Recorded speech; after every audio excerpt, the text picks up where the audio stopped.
Shalom peuple de Dieu, c'est votre humble serviteur et aujourd'hui nous continuons notre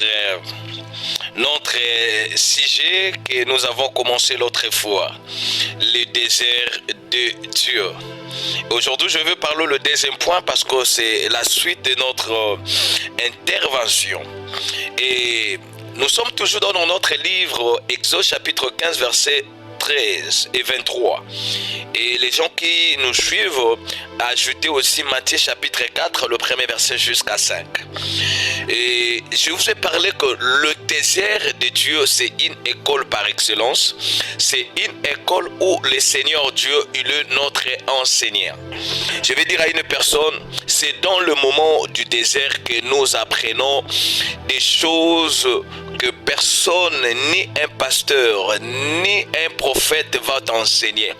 Là, tu es face à face avec ton Dieu. Il y a plusieurs chrétiens, il y a plusieurs hommes de Dieu. Et aujourd'hui, ils sont dans le ministère, aujourd'hui, ils travaillent, mais il y a tant de difficultés dans leur vie parce que on l'a octroyé le ministère, parce qu'on l'a légué le ministère. Il a hérité quelque chose de son père qu'il a laissé comme la communauté. Il y a des hommes qu'ils ont hérité les entreprises. Laisse-moi te dire, il y a à chaque chose de la vie, il y a un prix à payer. L'homme qui a forgé pour avoir ce trophée, il a aussi des choses à conserver pour maintenir la valeur de ce trophée. Tout homme qui a hérité quelque chose, il prendra la chose avec la légèreté parce qu'il n'a pas payé le prix. Voilà pourquoi le Seigneur, dans toutes ces choses, avant qu'il présente l'homme, avant qu'il donne à l'homme quelque chose de grandiose, il lui amène dans cette école que j'appelle l'école du désert. Dans cette école du désert, la deuxième des choses que le Seigneur Dieu nous enseigne dans cette école, il nous brise. L'école du désert, c'est une école du brisement. Parce que tout un chacun de nous a un comportement, a une vie qu'il a hérité de son père et de sa mère. Il y a des comportements qui sont innés. Il y a des comportements qui sont dans le sang. Voilà pourquoi Dieu n'est pas aussi un père qui laisse un homme avec un comportement inné. Il y a toujours quelque chose que nous héritons dans la gloire. Plusieurs personnes qui sont dans la gloire, qui sont brisées, vous allez remarquer la première des choses, il ne vit pas dans la convoitise. Quand Dieu nous brise, il enlève le yeux humain. Je vous donne un exemple de cet homme que j'aime beaucoup, c'est un modèle pour nous, un modèle pour moi. L'apôtre Paul, dans le livre des Actes des Apôtres chapitre 9, on nous montre un homme qui était zélé, un homme qui avait la force de détruire les choses de Dieu, mais le jour que le Seigneur Dieu lui apparaît, c'est le jour qu'il est entré dans le désert. Et la Bible nous dit, ces jours-là, il a écouté une voix pendant qu'il était dans le chemin de Damas. Il partait pour détruire l'église et le membre de l'église. Il a écouté une voix et la voix lui dit, Saul, Saul, pourquoi me persécutes-tu? Il dit, qui me parle comme ça? Et Jésus lui dit, c'est moi, Jésus. Et prenez d'abord ce contexte, c'est Jésus qui parle à Paul. Pendant que Jésus, il n'était pas dans son corps des humains. Là, il était dans toute sa gloire. Or, quand il était dans cette terre, Paul n'a jamais eu l'opportunité de rencontrer Jésus.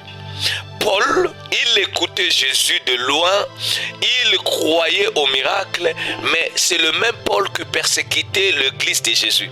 Et lorsque Jésus est apparu devant lui, la première des choses que vous devez comprendre, quand tu rencontres Christ dans le chemin de ton désert, la première des choses, il va briser, il va crever tes yeux. La Bible nous dit, il a frappé Paul de l'aveuglement. Et lorsque Paul, il a tombé, il dit, aujourd'hui, tu commences cette école du désert. Et Jésus, il a donné la première orientation. La première orientation que Paul a reçue de Dieu, c'est de quitter ses chemins et d'aller dans la route qu'on appelle la route de droite. Il va trouver un homme qu'on appelle Ananias. Je vais vous dire quelque chose. Dans cette école des déserts, Dieu nous enseigne et Dieu nous amène dans ce chapitre des brisements. Le premier brisement que l'homme rencontre dans sa vie, c'est l'homme que Dieu établit sur ta vie. La première personne qui doit t'amener dans le brisement, c'est ton père spirituel. Là, je veux bien m'expliquer, parce que plusieurs personnes ne comprennent pas. Dieu nous donne de pères spirituels qui ont un comportement contraire de ce que nous avons. L'objectif de leur comportement, ce n'est pas pour nous minimiser, nous pour nous maltraiter, mais leur comportement, c'est une leçon que nous devons comprendre à se soumettre à la volonté du maître. Parce que la gloire que nous attendons dans le ministère n'est pas une gloire venant de l'homme, mais c'est une gloire venant de Dieu. Et quand Dieu veut te donner quelque chose venant de lui, il le dépose entre les mains d'un homme qu'on appelle le père spirituel. Je vais dire à une personne, il y a des gens qui peuvent poser des questions. Le premier père, ou bien le première étape que Paul a raconté, il a raconté pas d'abord la doctrine de Christ, mais il a raconté l'homme qu'il doit l'enseigner les choses de Dieu. Laisse-moi te dire, bien-aimé dans le Seigneur, on ne devient pas un serviteur de Dieu seul. On ne devient pas chrétien tout seul. Il y a un homme qui nous a apporté la lumière du Christ. Il y a un homme qui nous a apporté l'évangile. Il y a un homme qui nous a présenté dans le monde spirituel. Et ces hommes, ce sont des hommes à respecter. Ce sont des hommes et ce sont des identités. Laisse-moi te dire, ces jours-là, Paul, il était en face d'un homme qui était pas tellement très spirituel comme lui. Mais j'ai besoin un peu de vous expliquer. L'Ananias, à question, il était un homme dans un coin. Mais Dieu lui envoie un fils. Écoutez, si tu es père, ce n'est pas à toi de choisir la catégorie des fils, mais c'est Dieu qui te donne des fils compte tenu de la nourriture qu'il t'a donnée.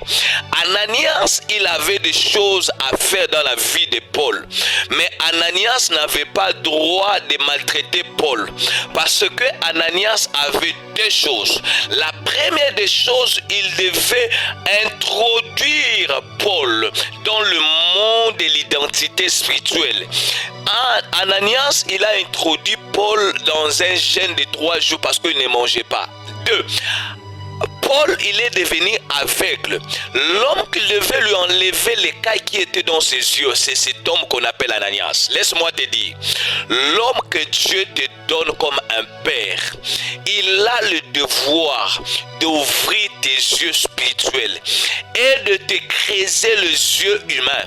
Parce que dans le ministère, on ne sert pas Dieu parce que tu sais voir. On sert Dieu parce que tu es aveugle. Dieu ne travaille pas avec des hommes voyants, mais Dieu travaille avec des aveugles dans le monde spirituel. Je sais ce que je vais dire. Dieu, c'est Dieu qui nous donne les yeux pour voir. Et non, nous venons avec nos yeux de nos familles pour voir. Parce que si tu viens avec les yeux de ta famille, tu vas voir les poches des gens, tu vas voir les bagues des gens, tu vas voir le télé des gens sous forme de prophétie d'esprit des morts. Mais or, quand Dieu t'appelle, la première des choses, il te creuse les yeux pour te donner les yeux spirituels. Un homme comme Paul, un homme comme Timothée, un homme comme Diacre Étienne, on les lapidait, on le faisait du mal. Mais la Bible nous dit, il a vu le ciel s'ouvrir. La première des choses que le yeux que Dieu nous donne est fixé sur le lieu qu'on appelle le ciel. Car le rendez-vous de l'homme sur la terre n'est pas lié sur la terre, mais est lié sur le ciel. Je veux dire à une personne, tout don qui marche tout autour de biens matériels des hommes, c'est un don venant du diable. Laisse-moi te dire, je suis dans le point où le Seigneur va nous permettre de parler des choses, mais Suis-moi dans le prochain rendez-vous. Que Dieu vous bénisse.